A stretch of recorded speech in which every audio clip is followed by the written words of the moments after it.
Buenos dias, buenas tardes, buenas noches, ¿cómo estás? ¿Todo bien? Hoy tenemos más una clase de Clínica 1 donde vamos a charlar a respeito de um tema sumamente importante e sumamente frequente, que é a respeito da cirrose e alguns outros temitas aí que eu tentei agregar para aproveitar essa classe. Então, vamos agarrar nossa água, vamos agarrar o power e aí vamos começar com nossa classe, que hoje eu tratei de resumir ao máximo porque é uma classe sumamente larga, então vamos ver solamente o que mais se pergunta em los exámenes e vamos começar com a classe de cirrosis.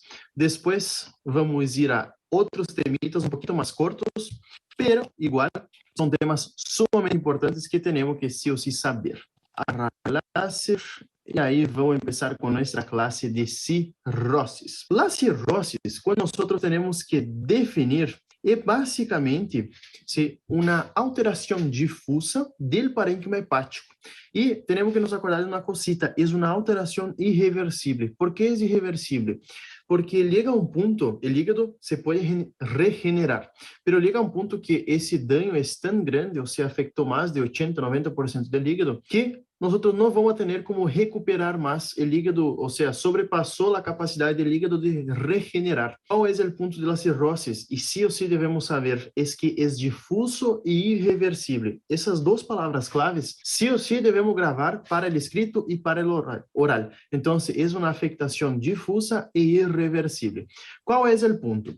O ponto é que, por ser uma enfermidade crônica e irreversível, pode apresentar duas faces, ou seja, se pode classificar por duas faces. Uma fase que é compensada, que generalmente nós vamos falar que é a fase inicial. Muitas das vezes, os pacientes, quando começam a fase cirrótica, são assintomáticos e a manifestação clínica que generalmente começa aí, a primeira delas é a ascites. Pero, al inicio de la cirrosis, del proceso de esa fibrosis hepática, de esa formación de nódulos de regeneración y fibrosis hepática, nosotros vamos a tener un paciente totalmente asintomático. En cambio, quando vai evolucionando aún mais, ou seja, imaginem que acá temos um hígado sano, vamos à imagem aí para quedar um pouquinho mais visualizável.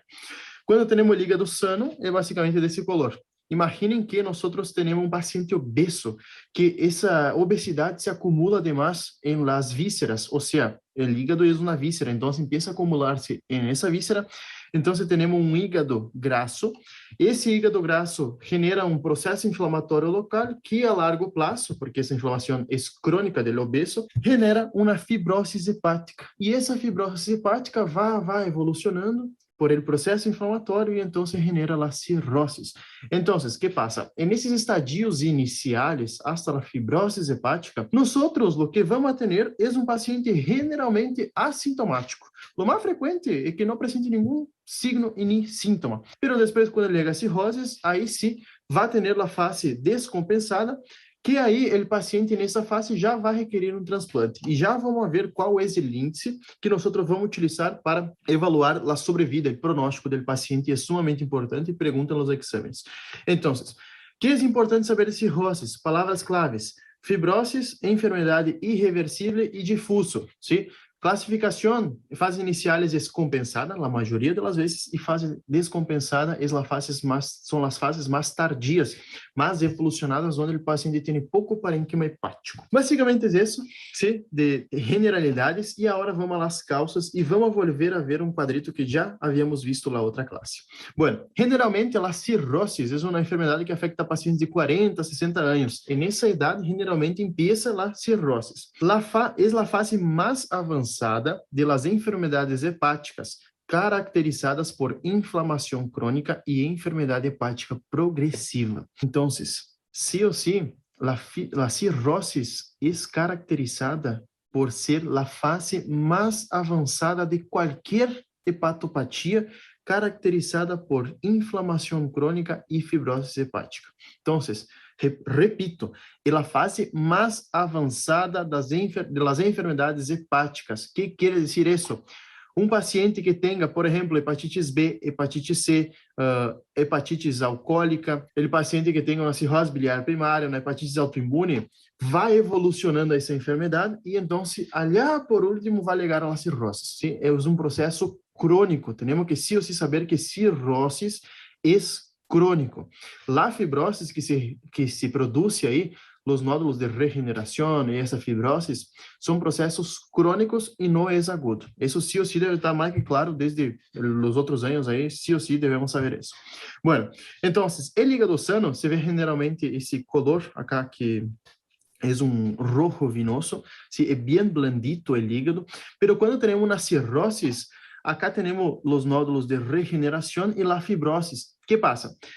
Essa fibrose se acumula adentro del hígado, ¿sí? Como nosotros podemos ver, é um processo difuso, vai acumulando essa fibrose adentro do hepatocito e vai generando uma hipertensão portal. Por quê?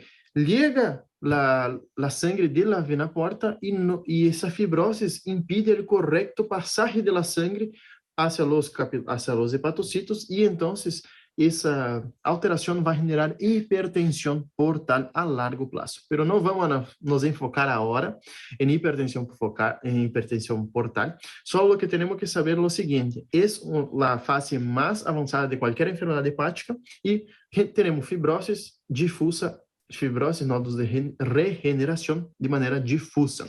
Bueno, quais são as principais causas de cirrose hepática?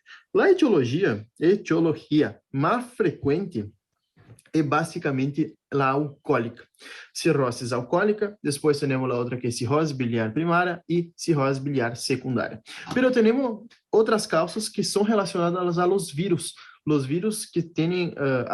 que têm predilección a los hepatocitos, como por ejemplo, el virus de la hepatitis C, B, y cuando tenemos una sobreinfección de la B con la hepatitis D. ¿Cuál es el punto?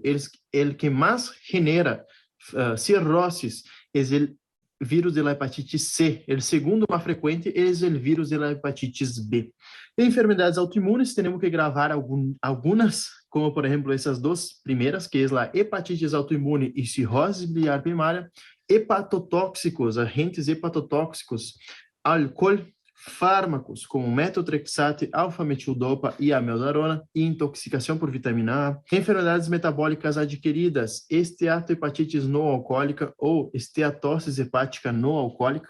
Qual é o ponto? Acá são os obesos, nós vamos ver ao fim da classe um power solamente de isso, enfocado nisso, porque é sumamente importante e cada vez se vê mais frequente essa enfermidade. Por exemplo, eu tenho um amigo meu que o padre tem a esteatose hepática não alcoólica. Então, está cada vez mais se popularizando, estão estudando mais essa enfermidade, porque por o aumento da obesidade, do síndrome metabólico, nós vamos ter cada vez mais essa enfermidade, ou seja, a esteatohepatitis não alcoólica.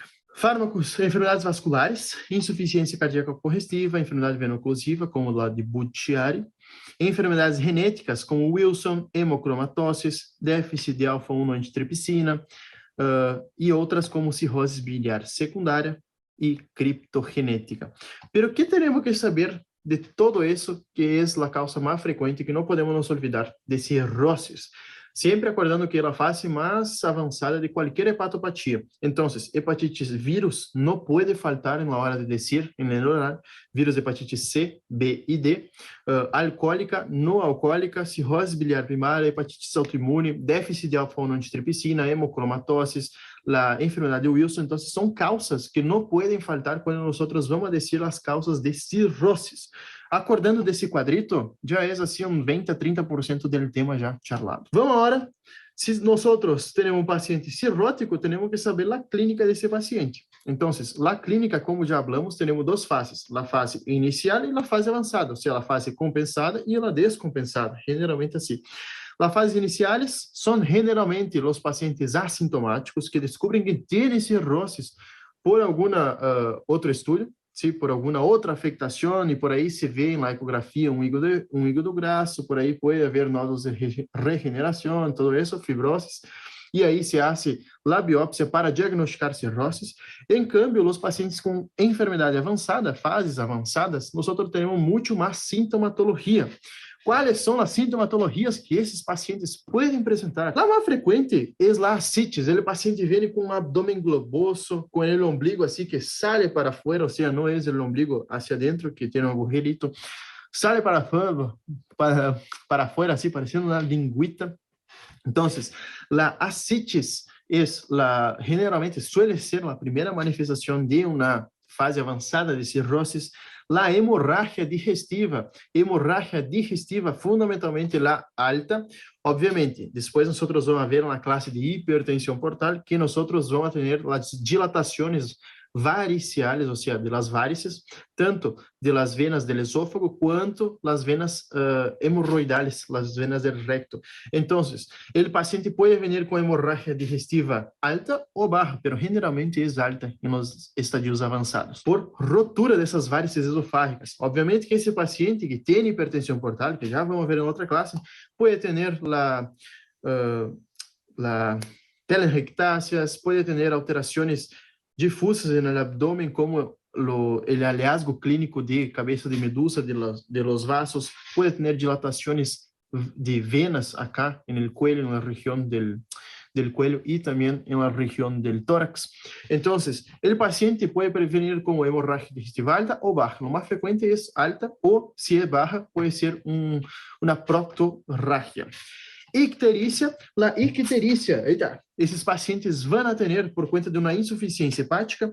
La diabetes também é por conta de uma insuficiência hepática. Os pacientes generalmente que têm uma diabetes por cirrose vão a ter uma diabetes que tem hiperinsulina e tem também muita resistência à insulina em los tejidos periféricos, como por exemplo no músculo, e as infecções bacterianas. Qual é o ponto? La ascites pode predisponer uma infecção bacteriana generando uma peritonitis bacteriana espontânea. Isso também vamos ver na próxima classe. Outra cosita muito importante, por que os pacientes com cirroses vão a ter infecções bacterianas mais frequentes em outros sítios? Justamente porque se o hígado não produz a albúmina, que é a principal fonte de proteína, e também tem uma alteração da glucosa, nosso sistema imune diminui sua efetividade. Ou seja, o paciente tem uma imunossupressão, obviamente que isso não é comparado a um HIV, SIDA, pero o paciente está pouquinho imunossuprimido nos pacientes com cirroses e então predispõe a infecções. E, por exemplo, se nós nos ponemos a pensar também, solamente não razonando, se nós temos um paciente com cirroses e diabetes, o paciente tem muita urina, muita glucosúria na urina. Então, essa glucosa na urina vai predisponer infecções do trato urinário. Aí me acordei. Bueno. E outros, como, por exemplo, os pacientes podem vir com aranhas vasculares, telangiectasias, contractura palmar, hipertrofia parotídea, os huevos aí se achican. Pueden tener, además, contractura de Dupuytren, ya hablé. Pueden tener el vello feminoide en distribución feminoide, o sea, los hombres, obviamente, van a tener menos vello. Y puede tener también pérdida de peso. Y náuseas y vómitos, dolores en hipocondrio derecho, sangrado nasal. ¿Por qué sangrado? Porque además de tener aumento de la presión portal, esos pacientes generalmente con cirrosis tienen una presión portal elevada, los pacientes tienen alteración de la formación de los factores de coagulación K-dependientes. Entonces, esos pacientes, además de sangrarem más fácilmente, tienen una disminuição em sua capacidade de estancar esse sangramento. Vamos ver se está gravando, porque por aí estou charlando acá a full e não está gravando. Não, sim, está gravando. Bueno, entonces clínica y todo eso, pero vamos a hacer un repasito entonces de la fisiopatología. Tenemos, por ejemplo, un paciente con un hígado graso, que es la esteatohepatitis no alcohólica. Ese hígado graso, generalmente ese gordito ahí, gordito no, bien gordo, tiene un acúmulo de grasa visceral, se acumula grasa en el hígado. Esa grasa empieza a formar un proceso inflamatório, por eso que se llama esteatohepatitis no alcohólica o esteatohepatitis alcohólica. Essa grasa se acumula no hígado, empieza uma inflamação, ou seja, inflama o hígado, generando a esteatohepatitis, generando a hepatitis, e essa inflamação no hígado, por essa grasa, o que vai generar é o seguinte: se nós nos acordamos quando temos uma inflamação, chamamos os leucócitos, leucotrienos e citoquinas pró-inflamatórias.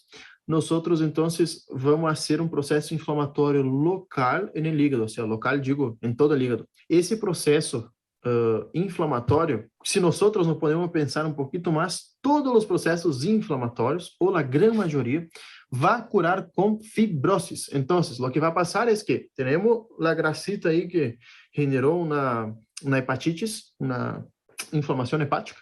Essa inflamação atraiu as citoquinas pró-inflamatórias, essas citoquinas tentaram diminuir essa inflamação, generando uma fibrose. E essa fibrose é o que nos vai generar a cirrose, ¿sí? Então, temos hígado graso, a fibrose do hígado, cirrose, e por último, se o paciente dessa cirrose ou tem falha hepática ou essa cirrose pode evolucionar a um câncer, em los casos que o paciente, por exemplo, tem infecção viral por hepatitis B ou C. Então, a cirrose, además de todo isso, pode evolucionar junto a um câncer. Pero basicamente essa é a fisiopatologia dos processos que nós vamos ver no hígado. Que nós vamos ver no exame físico desse paciente. Isso é sumamente perguntado nos orales. Como é o exame físico de um paciente cirrótico?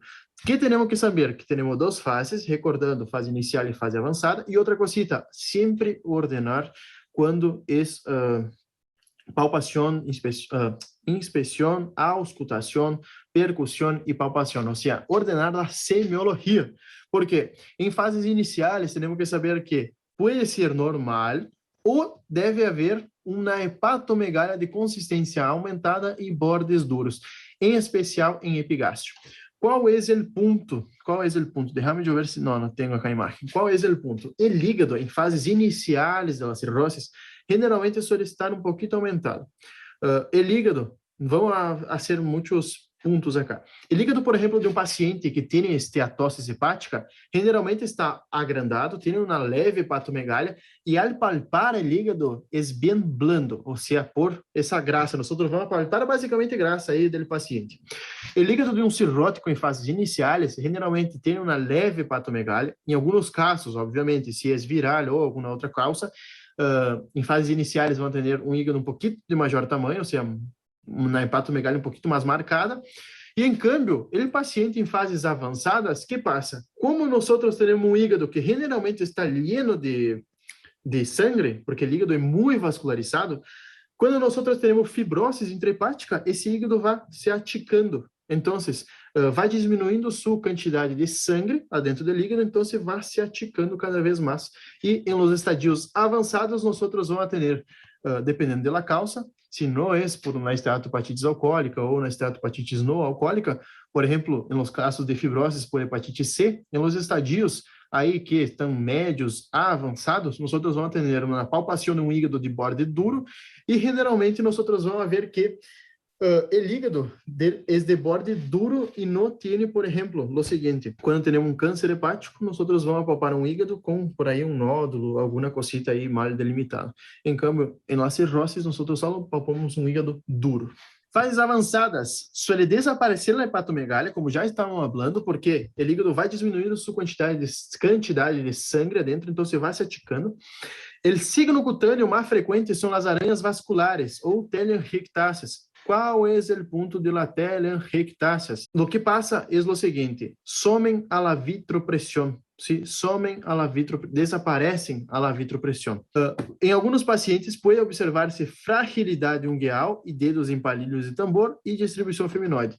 Generalmente, acá eu pus essas manitos justamente que estão bem rojas, bem eritematosas, porque o paciente alcoólico, pode mirar, o paciente que é alcoólico crônico, é só pedir para mirar as manos dele, ¿sí? Que se está todavía em alcoolismo ativo, as manos vão estar bem eritematosas, tal qual como estão acá.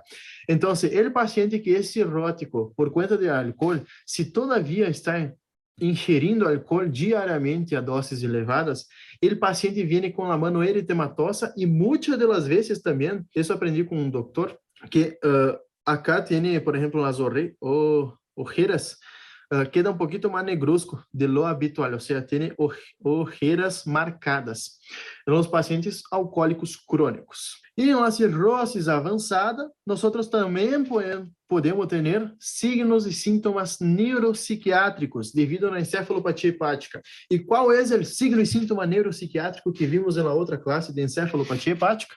Fundamentalmente, aquele signo que nós vamos fazer umas 5 vezes assim, e o paciente vai quedar como se fosse volando aí, que é o asterixis ou flapping. Ou seja, vamos olhar, damos umas 5 pateadas hacia atrás, tal qual como está acá no GIF, e então o paciente vai quedar aí flapeando. Hoje estou inspirado, então vamos tomar uma água e aí vamos seguir com explorações complementares. Explorações complementares. Racionar. Solamente racionar. Sempre, se estamos em hepático, vamos pedir um hepatograma.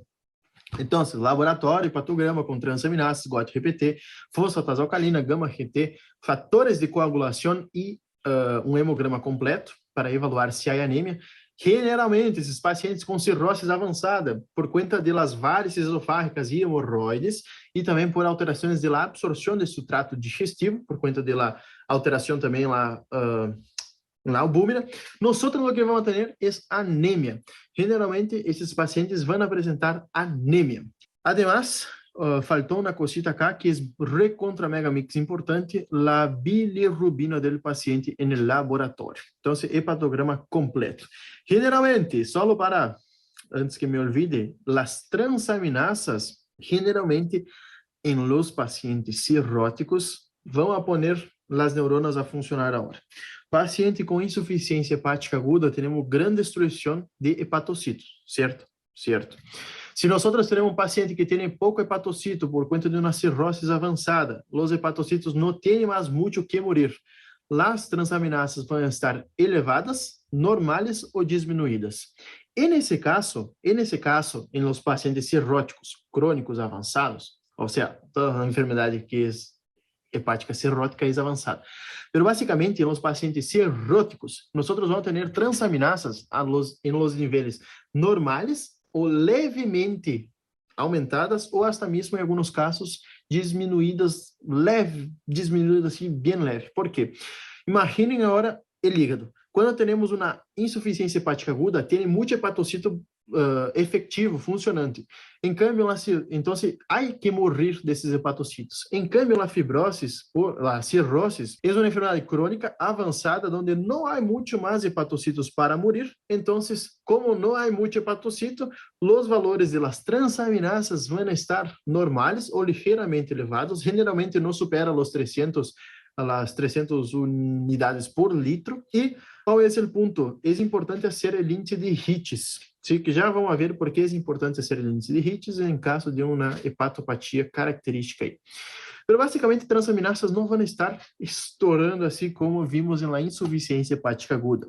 Fosfatase alcalina, nós temos que saber que a fosfatase alcalina generalmente suele estar um pouquinho elevada, pero não está muito elevada nos casos de cirrose. A fosfatase alcalina vai estar recontra mega mix elevada em los casos de câncer. Esse sim, câncer, carcinoma hepático, sim ou sim, vão elevar a fosfatase alcalina ao extremo. Outra causa que também pode generar um aumento de fosfatase alcalina é, por exemplo, na cirrose biliar, seja primária ou seja secundária. Gama-RT. Gama-RT solamente vai aumentar nos casos que o paciente seja alcoólico, que está todavia tomando álcool, ou também nos pacientes que tenham, por exemplo, uma afectação biliar junto com a hepática. Fatores de coagulação e anemia. Bueno, já falamos desses dois. Imagem, então. Imagem, a ecografia, nós vamos pedir ecografia abdominal. A ecografia abdominal, generalmente, vão ter alterações da estrutura densa da estrutura hepática, ou seja, o hígado pode estar um pouquinho diminuído de tamanho e vai apresentar nódulos fibróticos. O TAC e ressonância são sumamente importantes para também evaluar se há nódulos, se há fibrose, se há tamanho hepático e também se há líquido livre em la cavidade abdominal. Lo que generalmente se hace es el TAC por cuenta del precio, ressonância já é um pouquinho mais caro. ¿Por que é importante o TAC a respeito da cirrose e líquido livre intraabdominal? Justamente porque esse líquido livre pode estar nos indicando que o paciente tem uma ascites. Videoendoscopia digestiva alta e fibrogastroscopia, nós vamos fazer para quê? Para evaluar se há varices esofágicas. Sim, basicamente isso. Qual é o ponto? Vamos ver em uma próxima classe que o paciente que tem varices esofágicas sangrantes seguramente tem uma pressão portal maior de 12 milímetros de mercúrio. Então, a veda nos ajuda a diagnosticar se esse paciente já tem uma enfermidade hepática avançada ou se todavia está em estadios iniciais. Biópsia hepática. Não existe fibrose sem biópsia hepática. Cirrose sem biópsia hepática. Sim ou sim, para diagnosticar cirroses, temos que ter biópsia hepática. Essa biópsia vai permitir confirmar a existência de uma cirrose hepática ao detectar fibrose extensa nos mais nódulos de regeneração. Então, biópsia hepática percutânea. Generalmente é a mais utilizada. O padre de meu amigo hizo isso, tentou sem cirurgia e quase deu um paro. Tiveram que dar atropina para ele para volver, porque deu uma ativação vagal extrema por el dolor. Então, biópsia, generalmente uma biópsia hepática, por conta da facilidade e também por conta que o paciente não vai quedar aí muito tempo, por exemplo, na sala de cirurgia para abrir todo, por el risco, se hace a biópsia percutânea. E uma medição nova que estão lançando é a medição não invasiva da fibrose, que é a elastografia hepática transitória. É como se fosse um eletrodo aí de uma ecografia que se põe e evalua a densidade hepática. E aí já nos disse se tem fibroses, se tem densidade aumentada, se a densidade está normal. Por quê? Quando nós temos um hígado que está lleno de sangue, a densidade é baixa. Mas quando nós temos uma fibrose, a densidade é muito maior. Então, isso é o que vai dizer a elastografia. É um método um pouquinho mais que se deixa para depois, mas hoje em dia cada vez se está utilizando mais a elastografia hepática. Diagnóstico. Como nós vamos fazer diagnóstico de nosso paciente com cirrosis? Na cirrose compensada, nós vamos ter basicamente alterações analíticas, plaquetopenia, hipoprotrombinemia e hipoalbuminemia. Generalmente o paciente vem com plaquetopenia, hipotrombinemia e hipoalbuminemia, justamente porque o hígado hace função generalmente relacionada com a albúmina e com a coagulação. Então, o paciente vai apresentar essas diminuições acá. São 3. Plaquetopenia, hipoprotrombinemia e hipoalbuminemia. Cirrose descompensada já é um pouquinho mais fácil. Por quê? Porque o paciente já vai consultar aí quando já está mal, sangrando, tem hematemesis ou está sangrando por el agujero de abaixo. Então, generalmente vem com sintomas mais característicos. E aí sim, nós vamos ter, por exemplo, um paciente que já vem com estigmas cutâneos, contractura do putre, hipertrofia parotídea, huevos aticados, tem plastelia injectáceas. Então, já nos bilirrubina elevada, com icterícia, então já nos indica que é um paciente com hepatopatia. E, ademais de tudo isso, anamnesis, sim ou sim perguntar hábitos relacionados ao álcool. Já vamos ver ele por quê. Bueno, después que de diagnóstico, la fase de la cirrosis, o sea, después que ya hacemos diagnóstico que nuestro paciente tiene cirrosis, ya acordando que para diagnosticar é necessário biópsia, temos que buscar a causa. Las causas, nós temos que saber essas de acá, que são as mais frequentes, que já vimos antes e agora vamos só repassar. Causa alcoólica, ou seja, cirrose alcoólica, é uma das mais frequentes que nós temos. Nós temos que perguntar na história clínica, familiares, alcoolúrias e hallazgos histopatológicos. Vírus da hepatite C, vírus da hepatite B, vírus da hepatite D. Vamos buscar serologia específica para esses vírus. Cirrose biliar primária. Quem generalmente tem cirrose biliar primária? Não são homens, são generalmente mulheres. Então, acá nos homens já deixamos meio de lado e também os pacientes apresentam uma clínica um pouquinho distinta. Mas, basicamente, acá, em homens, quando nós temos que diferenciar homens e mulheres, temos que saber que os homens vão pedir todo isso e em mulheres vão pedir cirrose biliar primária, vão pensar em cirrose biliar primária. Já vão ver que essa enfermidade, generalmente, eles perguntam aí de los horários que eles gostam muito. Também, em los escritos, há uma cosita aí que é bem característico, que se pergunta também. Colangites esclerosante primária, enfermidade de Wilson, hemocromatoses e esteatohepatitis não alcoólica. Então, o que temos que saber desse quadrito são as causas mais prevalentes que nós vamos atender de cirrosis. Entonces, sabendo esse ladito, nosotros vamos a razonar que vamos a pedir, además de laboratório general, que vamos a pedir em específico para nosso paciente. Por exemplo, temos suspeita que aquele paciente tem condutas sexuais que não utiliza condão, ou que tem, por exemplo, hace utilização de jeringas utilizadas já, ou seja, não descartáveis, pero que não são descartáveis. Temos que sospechar já de uma hepatite viral, se o paciente vem por alguma outra afectação. Então, a anamnese de nosso paciente é sumamente importante para nós buscar, por exemplo, serologias específicas. Pronóstico. Acá sim entra um negócio, um ponto bem específico e foi pergunta de mim final. ¿Sí? O pronóstico.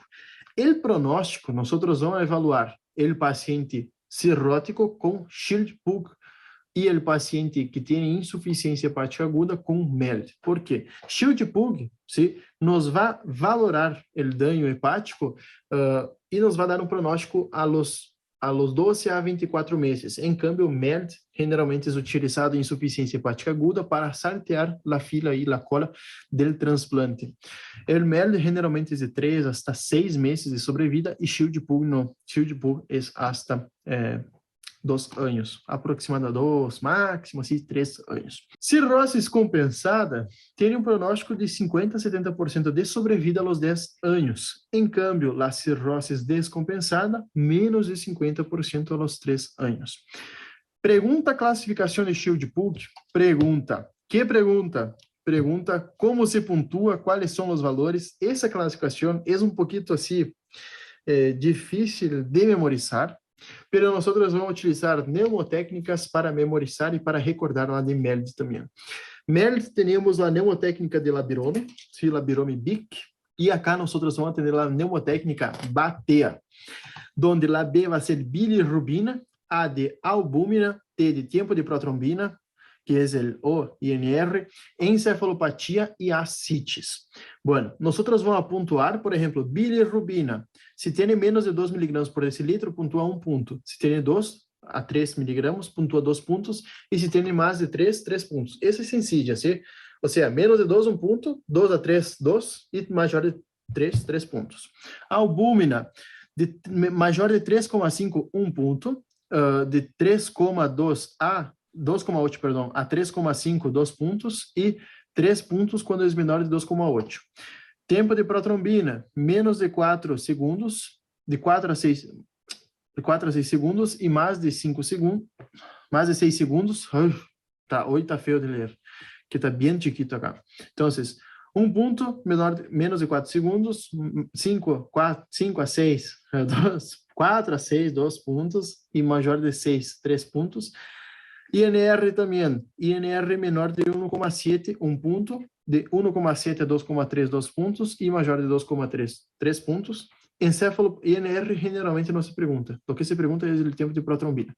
Encefalopatia, ausente, 1 ponto, leve moderada, 2 pontos, severa, 3 pontos, ou seja, é aquele grado de West que nós vimos, da encefalopatia, e ascites, se não há 1 ponto, leve moderada 2 pontos e 3 pontos se é uma ascite severa. Nós vamos pontuar e acordando que quanto maior a puntaje, pior o pronóstico. Então, de 5 a 6 pontos, grado A está bem compensada, 100% de sobrevida ao ano. 7 a 9 pontos, grado B, 80% ao ano. E 10 a 15 pontos, grado C descompensado, 45% de sobrevida ao ano. Que a eles les gustam perguntar generalmente nos exames. Vem um paciente com insuficiência hepática aguda. Qual score nós vamos utilizar para nosso paciente? MELD ou Shield-Pug? Generalmente eles não dizem, MELD e Shield-Pug. Generalmente dizem qual score nós vamos utilizar e como funciona esse score. Então, se tem que dizer se é aguda, MELD, se é cirrose, vamos utilizar Shield-Pug. Sumamente importante saber mnemotécnica BIC e BATEA, sim? BIC para MELD e BATEA para Shield-Pug. Generalmente Shield-Pug se pergunta os valores, em câmbio MELD generalmente não se pergunta os valores, o que pergunta é o que vamos evaluar, porque MELD se faz tem uma calculadora específica com logaritmo e todo, então Shield-Pug sí ou sí entra no exame.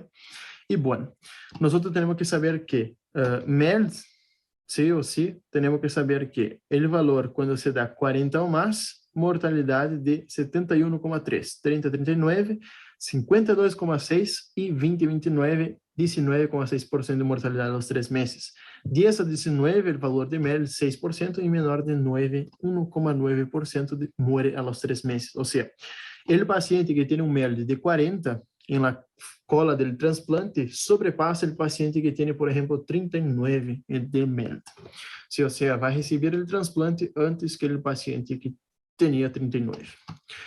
Y bueno, tratamento de cirrosis. ¿Cuál es el punto? Tenemos que sí o sí nos acordar que depende de la causa, pero generalmente como es una enfermedad muy avanzada y que es irreversible, que son las dos, difusa, avanzada e irreversível são as três palavras claves que nós vimos ao início da classe, temos que saber que, además do tratamento específico da afectação da patologia, da etiologia, temos que saber que temos que fazer um tratamento general, um manejo general desse paciente, com dieta equilibrada, cuidado com as proteínas, porque se nós nos ponemos a pensar um pouquinho, as proteínas, ¿sí? Proteína, quando é metabolizada, tem que libera amoníaco, esse amônio o amoníaco, sí, el amoníaco tiene que hacer el ciclo de la urea en el hepatocito y cuando no hace en el hígado, en el hepatocito, se acumula amoníaco, esse amoníaco sube, atravessa a barreira hematoencefálica e vai causar lá encefalopatia hepática. Então, a dieta generalmente do paciente é pouca proteína e bastante carboidrato. Cuidado com o sobrepeso e não ingerir álcool, porque o álcool faz com que se deposite. Quando se metaboliza o álcool, genera muita grasa, ou seja, genera muita caloria. E essa caloria, quando não é utilizada instantaneamente, se acumula em forma de grasa no hígado e nas outras vísceras e no abdômen. Então, temos que cuidar com o álcool porque vai generar uma esteatose hepática que pode piorar na cirrose, se, por exemplo, na cirrose por hepatite C, na esteatopatite alcoólica. Então, ojo com isso.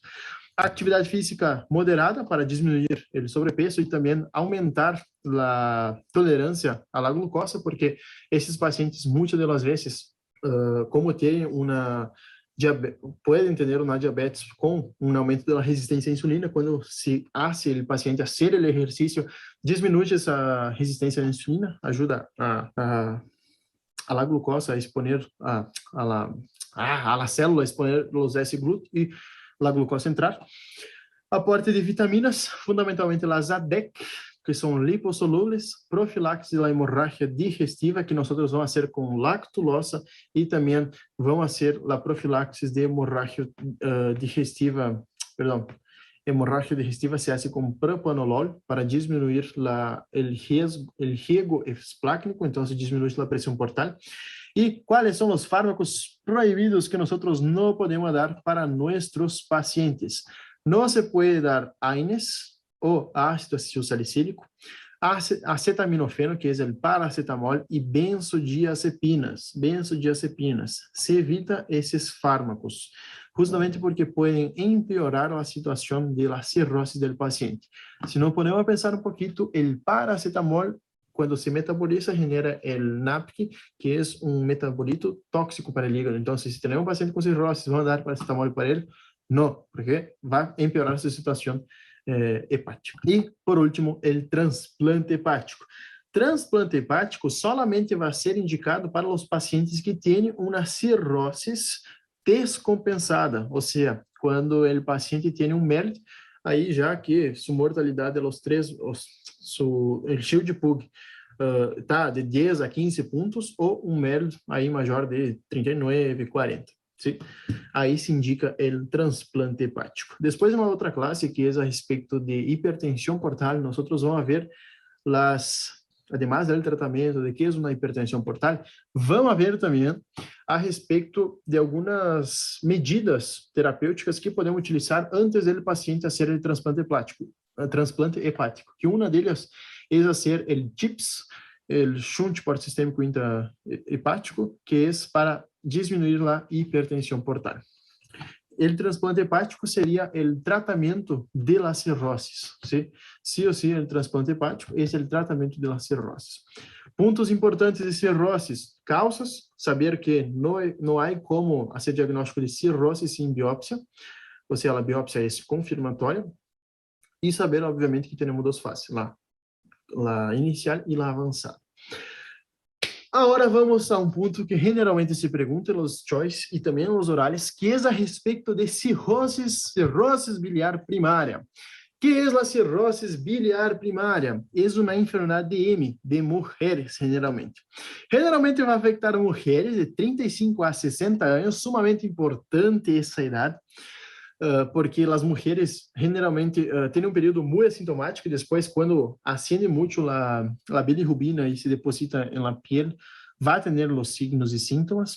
Tem um anticorpo. Essa tablita acá, esse quadrito, sim ou sim, escrevam 5 vezes para não olvidar. As mulheres, sim ou sim, vão ter anticorpos anti-AMA, ou seja, antimitocondriales. Generalmente, os choice pergunta isso, de los AMA, anticorpos antimitocondriales. Vão ter, isso já não se pergunta, elevação da IgM, melanoses e mala absorção de grasa, sim se pergunta. Bueno, cirrose biliar primária é uma enfermidade crônica de etiologia desconhecida. Se caracteriza por la inflamação e destruição de los conductos biliares intrahepáticos, ou seja, vamos ter uma alteração de los conductos biliares intrahepáticos, inflamação e destruição, então não permite uma adequada eliminação da bilirrubina. Qual é a causa? Não se sabe a causa, etiologia desconhecida. Etiopatogênia afeta principalmente, preferentemente, sexo feminino, 35 a 60 anos de idade, e afecta mulheres, 9 para um varão. Cada 9 mulheres que têm cirrose biliar primária, cada 10 pessoas, 9 vão ter cirrose biliar primária e uma vai ter, uma vai ser homem, ou seja, não é cada 10 de nós, sino que cada 10 pessoas que têm essa patologia. E está relacionada com uma predisposição genética, que é o anticorpo anti-AMA. Então, o que nós vamos ter que saber de cirrose biliar primária? Mulheres, 35 a 60 anos, anticorpos antimitocondriais, mala absorção de grasas e tem uma fase assintomática e uma fase sintomática. Sim ou sim, sumamente importante. Qual é a clínica? Há signos e sintomas que são específicos da cirrose biliar primária. Temos que sempre associar a paciente mulher de 35 a 60 anos. O caso clínico que vão a poner no choice, generalmente respeita isso, 35 ou 40 anos, hasta 60, 65 anos, como muito. Respeita isso generalmente a idade e te disse que é uma mulher. Pero por que solamente vai ter sintomatologia lá nos 40, 45 anos? Já vamos ver o porquê. Porque passa um período totalmente assintomático. Bueno, e tem relação genética. Qual é a clínica? Icterícia, fatiga. Fatiga generalmente é bem marcada. Prurito é bem característico na coisa. Se o prurito generalmente vai afetar a palma de las manos e a sola de los pies, ou seja, generalmente se apresenta al entardecer e à la noite, em las manos e não é na palma de las manos e planta de los pies. E depois, conforme vai evolucionando esse prurito, sai de las manos e aí já empieza braço, já empieza perna, empieza todo. Então, inicialmente o prurito é generalmente à la noite, entardecer e à la noite, mano e planta de los pies. Muitas das vezes os pacientes não conseguem dormir de tanto rascado, de tanto prurito, tanta coceira. E bueno, podem ter hipertensão portal, pueden tener osteoporosis por una osteodistrofia, chantelasmas, que es el acúmulo de grasa subepitelial, infección del trato urinario y esteatorreia, porque tienen deficiencia de absorção de vitaminas lipossolúveis como o Lazadec. Por que tem isso? Justamente porque se tem uma inflamação com destruição do árbol biliar, não chega a bilizar o duodeno, não emulsifica as grasas e não se reabsorve. Então, é só racionar. E se não sai a bilis, a bilirrubina, ¿sí? Nós vamos a ter um fluxo retrógrado, isso vai generar uma inflamação hepática e também vai extravasar a torrente sanguíneo, generando um aumento da bilirrubina, generando a icterícia, bilirrubinemia, generando a icterícia. Bueno, quais são as enfermidades que são associadas à cirrose biliar primária? Nós não sabemos a causa, mas sabemos que tem uma afectação genética relacionada com os anticorpos anti-AMA. E temos que saber o seguinte, generalmente em los choice pergunta isso. Enfermidades associadas à cirrose biliar primária, síndrome de Sjögren, generalmente essa es la que com maior frequência se associa a cirrose biliar primária. Então, se vamos acordar de Sjögren, por favor, porque já vi 2, 3 vezes entrando esse choice, que era a mesma coisa. Decime uma das enfermidades, qual é a enfermidade que tem maior incidência ou qual é a enfermidade que mais se correlaciona com cirrose biliar primária? É Sjögren. Depois temos tiroidites autoimune, síndrome de Crest, artrite reumatoide, vasculites e dermatomiosites. Litiasis biliar também está relacionada com a cirrose biliar primária e acidose tubular renal. Pero sim ou sim, lá de Sjögren já havia entrando nas 2, 3 vezes. Então, se vamos memorizar Sjögren, tiroidites autoimune, litiasis biliar. Sim ou sim, essas são bingo aí para entrar no choice. Como se faz o diagnóstico de cirrose biliar primária? Tenemos que sospechar si la mujer viene con toda la sintomatología, tiene la edad característica de 40, 35, 40 años. Mujer, prurito generalmente palma de las manos, planta de los pies, después obviamente va sendo meio difuso esse prurito, e com ou sem icterícia. Laboratório, vamos pedir um hemograma, um hepatograma, uma serologia. Serologia para quê? Para hepatites B, C, D e, obviamente, lá A, se sospechamos, mas generalmente lá A se deixa a los pacientes que tenham um risco de se contaminar com a hepatitis A, pero é raro, com a hepatitis A em pacientes maiores aí de 15, 20 anos. Generalmente se deixa para os niños. Igual, em los niños aí são assintomáticos, então, ojo. Então, laboratório, hepatograma, hemograma e serologia. Temos que pedir anticorpos específicos, como os antimitocondriales, antinucleares e também IgM, porque se nós nos acordamos del quadrito que estava acá, teníamos elevação da IgM. Uma cosita que me olvidei de dizer, ¿sí? Que sí o sí, la clínica de la paciente empieza lo siguiente.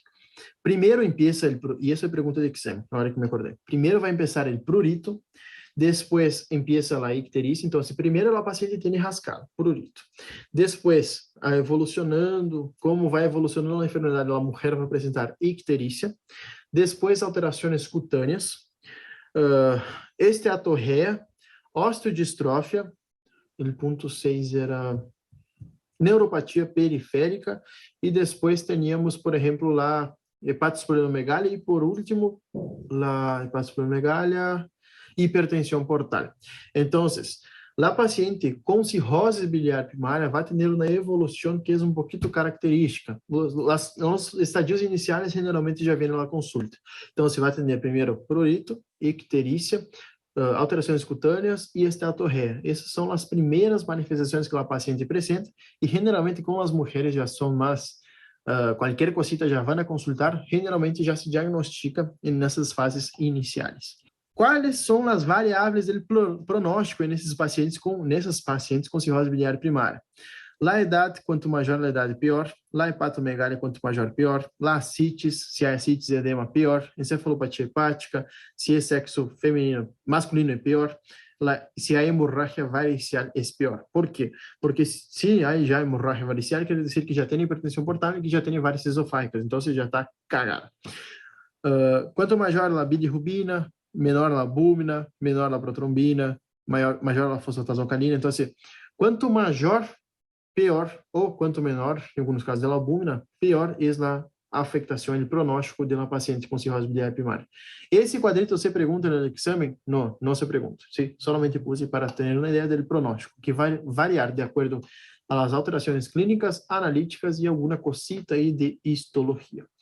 Então, maior idade, pior pronóstico, bilirrubina elevada, pior pronóstico, albúmina baixa, pior pronóstico, e hepatomegalia e ascites, pior pronóstico. Esse quadrito resumido acá é nesse. ¿Sí? Isso é o que hay que hacer. Idade, bilirrubina, albúmina, ascites e hepatomegalia. Como é a evolução da enfermidade? Como nós podemos ver, as pacientes geralmente estão associadas a um fator genético. Vão ter o anticorpo anti-ema positivo. Sempre está positivo? Sempre, nunca é negativo o anticorpo anti-ema. Ou seja, se a paciente já começou com prurito, se já pedimos o anticorpo anti-ema e dá positivo, já temos que começar o tratamento precoce para evitar a evolução das cirroses. Então, a fase saliente e assintomática vai ser nos primeiros anos de vida, ou seja, hasta os 20 anos, a paciente vai ter uma fase saliente, que não tem aumento de la fosfatase alcalina, só tem o anticorpo anti-ema positivo. Em la fase assintomática, empieza a ascender a fosfatase alcalina. E em la fase sintomática, aí empieza o prurito e a astenia. Generalmente é de astenia marcada, como já vimos.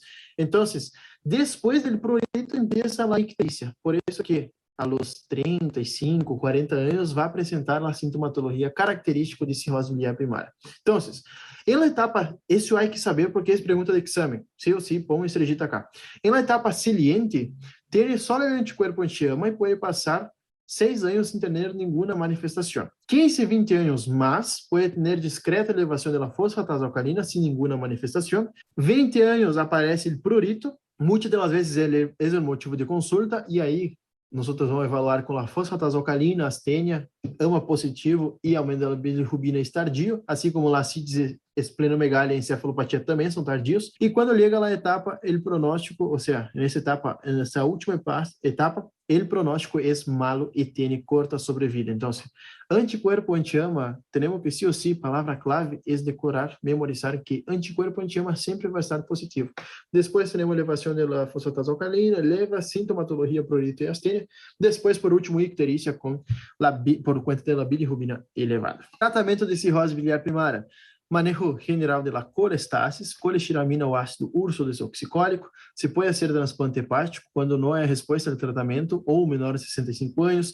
Bilirrubina maior de 15, ascites ou encefalopatia hepática grau 3 ou 4. Sobrevida al año dessa enfermidade, 75 a 90% e aos 5 anos 90%. Não suele volver a la enfermidade com um transplante hepático. E os pacientes, por quê? Como é uma afectação crônica, geralmente de 20, 30 anos, se nós vamos fazer um transplante aos 50 anos da paciente para volver as manifestações de cirrose biliar primária, nós teríamos que ter mais 30, 40 anos de afectação. Então, 50 anos da paciente hizo transplante, mais 40 anos de sobrevida, já está mais que bueno. Os pacientes com boa resposta, com diminuição da FAV 40% e bilirrubina em um ano de tratamento, têm uma sobrevida normal. E, bueno, isso é cirrose biliar primária. Saber, mulheres, 35, 60 anos, anticorpo anti-ema e listo. E prurito também é bem característico. Palma de las manos e planta de los pies. Acordar sí ou sí de la ordencita, prurito, icterícia, alterações cutâneas, esteatorreia, osteodistrofia, e depois vai generando as outras. E creio que é isso. Daño hepático por álcool, sí ou sí, é uma das principais causas de cirrosis, se não a principal causa de cirrosis hepática. O daño hepático por álcool, sí, daño hepático por álcool. O álcool generalmente está associado a um consumo crônico de álcool e junto com a infecção por vírus de hepatite C é a causa mais frequente de cirrose. Então, vírus de hepatite C e álcool causa mais frequente de cirrosis. O risco incrementa quando os pacientes consomem mais de 100 gramas por dia por mais de 10 anos e as mulheres generalmente necessitam menos quantidade de álcool para desenvolver a cirrosis. O álcool tem efeito tóxico ao hepatocito, sí, sumamente importante isso. Tem alterações do metabolismo do colágeno, produz esteatose hepática, como já falamos. Que pergunta em el choice? Produce balonamiento de los hepatocitos se hinchan por cuenta del alcohol, por cuenta desse efeito tóxico, produce necrosis de los hepatocitos e megamitocôndrias. Inflamação, fibrosis, cuerpos de Mallory e depósitos de hierro. Então, acá podemos ver que vai produzir um balonamento de los hepatocitos, ou seja, altera a parede dessa célula, do hepatocito, então se genera um incremento de água adentro da célula. Porque, ou seja, acúmulo vai generar um acúmulo de água intracelular.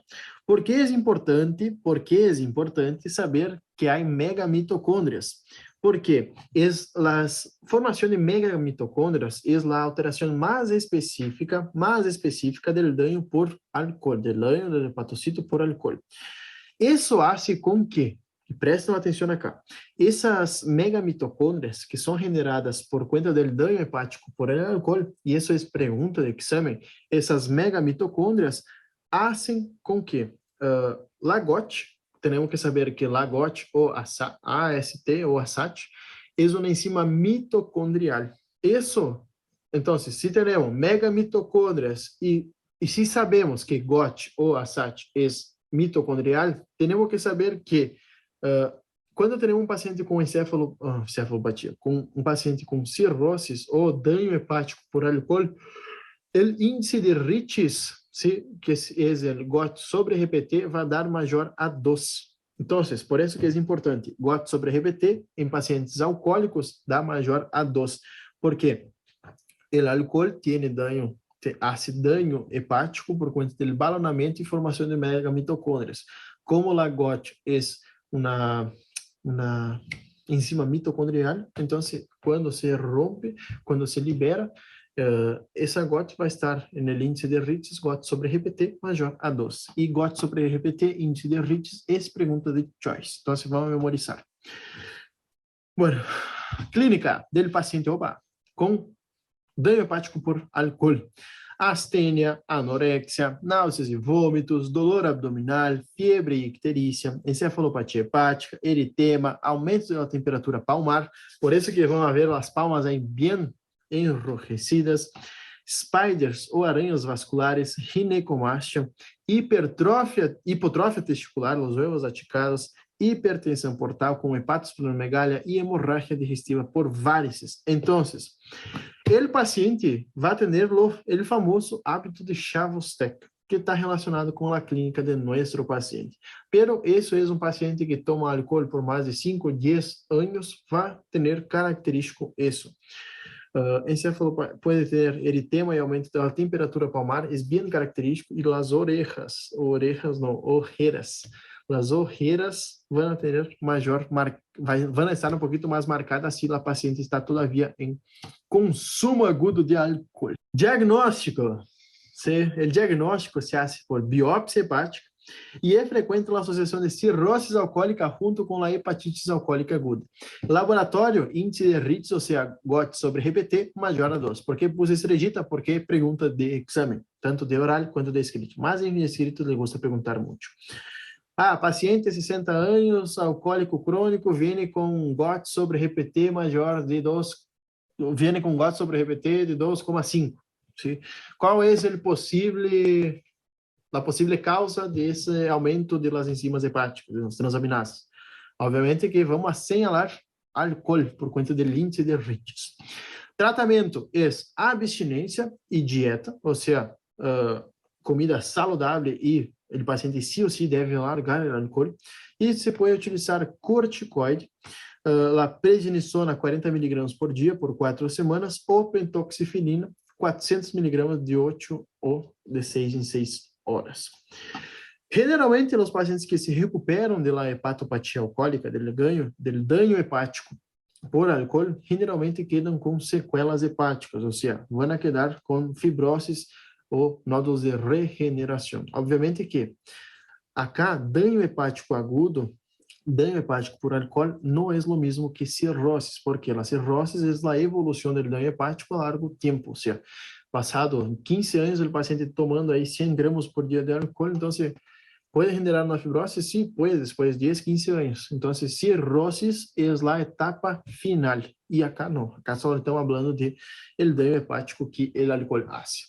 Bueno, enfermidade de Wilson. Por que é importante saber? E vamos resumir isso. A enfermidade de Wilson generalmente está associada a uma alteração no metabolismo de cobre, com a acumulação em certos órgãos, como no ojo, se acumula no hígado, no cerebro e no riñón. ¿Sí? Ojo, hígado, cerebro e no riñón.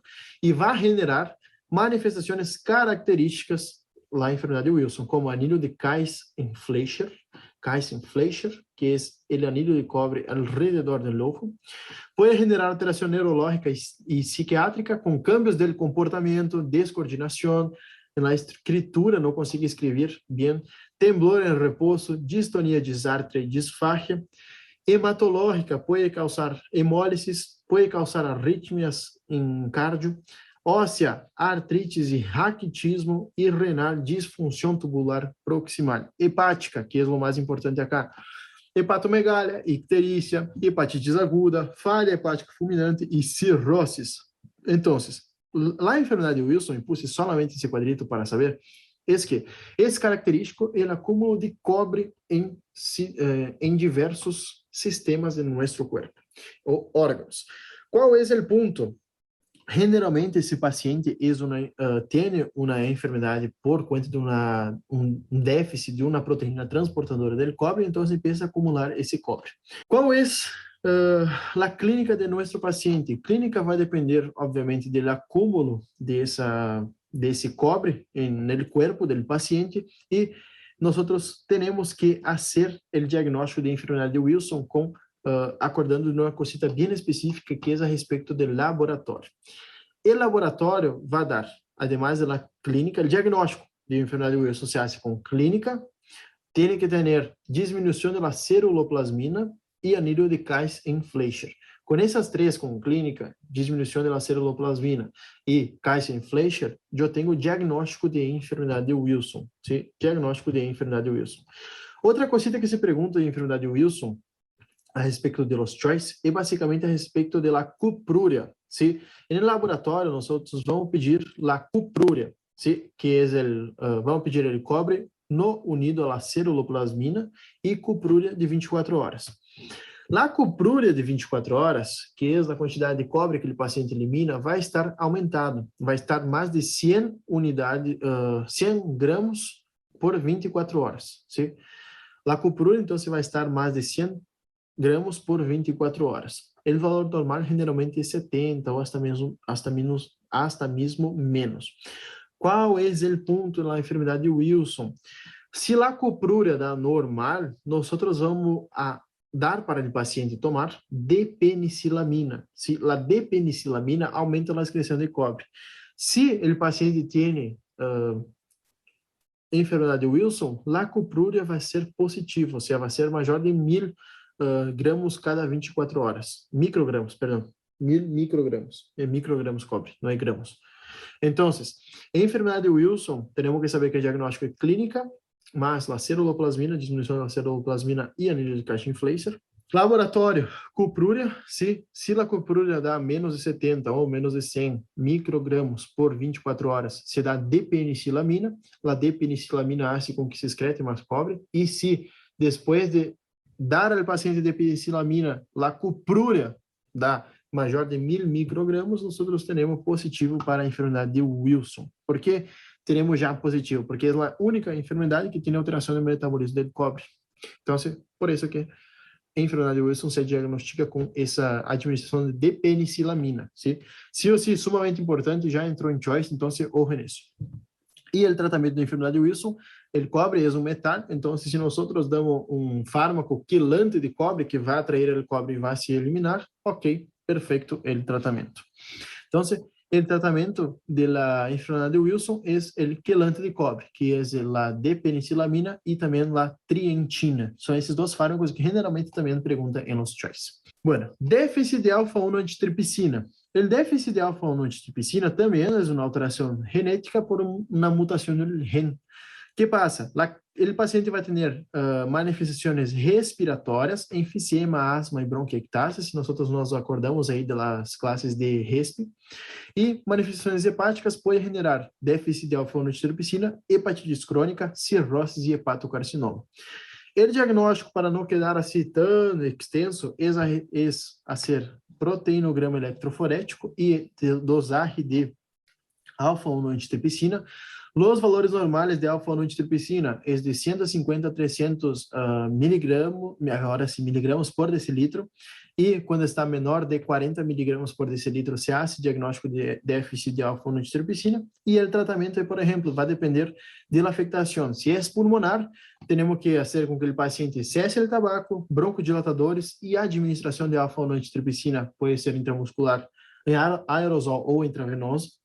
O tratamento hepático pode se utilizar glicerol ou fenilbutirato e transplante hepático. Então, déficit de alfa-1 antitripsina, em 2 minutos, falamos todo o necessário para saber. ¿Sí? Cirroses por esteatopatia não alcoólica, cada vez está mais frequente essa causa de cirroses, e também vamos a resumir. que passa? Cirrose por esteatopatia não alcoólica.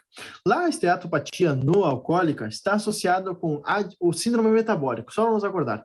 Adiposidade central ou abdominal, obesidade, síndrome metabólico, diabetes tipo 2, resistência à insulina, hiperlipidemia, enfermidades cardiovasculares. Então, esse é o gordito sedentário que não hace nada de ter um pançona assim que pensamos que tem uma citis, pero tem pança mesmo de gordo. Isso, quem vai generar? Como tem muita graça esse gordo, gordaço aí, essa graça afeta o hígado, genera, recobre o hígado de graça, então se genera uma esteatose hepática. Meu abuelo tem esteatose hepática, por conta que le gusta muito o álcool, a cervecita. Então, se tem esteatose hepática grado 2, creio que é, vai hasta 3 ou 4 grados, dependendo da literatura, pero generalmente quando só se preocupa o paciente quando chega ao grado 3. Aí sim, se preocupa porque pode evolucionar com uma esteatohepatite. Se não, esses pacientes generalmente que estão falando de uma esteatose hepática não alcoólica, quer dizer que o paciente é obeso por alguma outra causa, porque alguma outra causa não, que come muito. ¿Sí? Então, é obeso, se deposita na grasa e essa grasa perihepática pode generar uma inflamação e generar uma fibrose crônica e levando a cirrose. Então, lá a esteatopatite não alcoólica é gordo.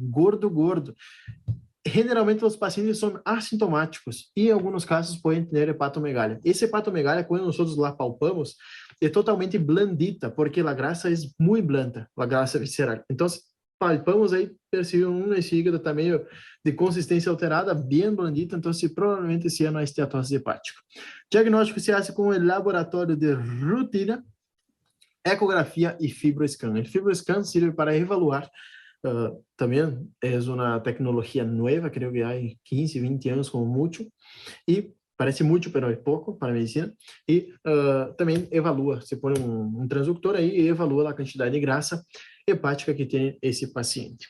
O mecanismo de dano que vai ser essa esteatose pode ser um dano direto ou indireto. Qual é o ponto? Direto vai ser a citotoxicidade que tem essa grasa, ou seja, essa grasa vai alterar a membrana celular e vai fazer com que essa membrana celular alterada tenha pode ser romper a membrana e generar um dano hepático por conta dessa ruptura do hepatocito, e pode também ter uma alteração do cálcio. O cálcio estava relacionado também com o hepatocito, que ambas, tanto a alteração do cálcio quanto a alteração quando rompe o hepatocito, generavam a inflamação local e por isso se dava a esteatohepatitis não alcoólica, ou seja, a esteatohepatitis não alcoólica e esteatohepatitis não alcoólica. E indireto é basicamente porque essa grasa que queda alrededor pode se oxidar essa grasa e generar radicais livres. Então, pode ser um dano hepático por conta disso. Então, direto é basicamente o ácido graxo pode alterar a bomba só de potássio TPase com o acúmulo de cálcio e também romper a membrana. E indireto seria basicamente porque essa grasa pode sofrer uma oxidação e generar uma inflamação hepática. Basicamente isso.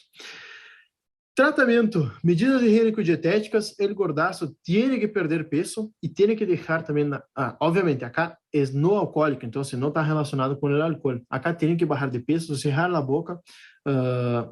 Generalmente, se o paciente é muito gordo, se pode dar algum anorexígeno. Anorexígeno é que deixa de comer, ou seja, diminui iba a dizer catarse. Imaginem o que está passando por minha cabeça. Diminui sua gana de comer. Pioglitazona se pode utilizar, que é um antidiabético oral e generalmente ajuda a adelgaçar a pioglitazona. Vitamina E por conta dos radicais livres, para diminuir o radical livre. Estatinas e transplante hepático quando tem muita grasa. ¿Sí? Bueno, essa foi a classe de hoje. Charlamos a respeito de muitos temas. ¿Sí? Pido que, porfis, venham a essa classe umas 2 ou 3 vezes, porque é sumamente importante. Os temas são generalmente muito perguntados, tanto nos escritos quanto nos orais. Então, cada vez mais essa classe se torna mais importante. Pido que, por favor, mires mais uma vez essa classe, por lo menos mais uma aí, põe vezes 2, que já está tranqui. E bora, vamos estudar bastante água, porque melhor uma pedra no caminho que uma pedra no rião. Bueno, muchas bendiciones a todos ustedes, que no tengamos nada de piedra en el riñón y bueno, nos vemos en la próxima clase. Adiós.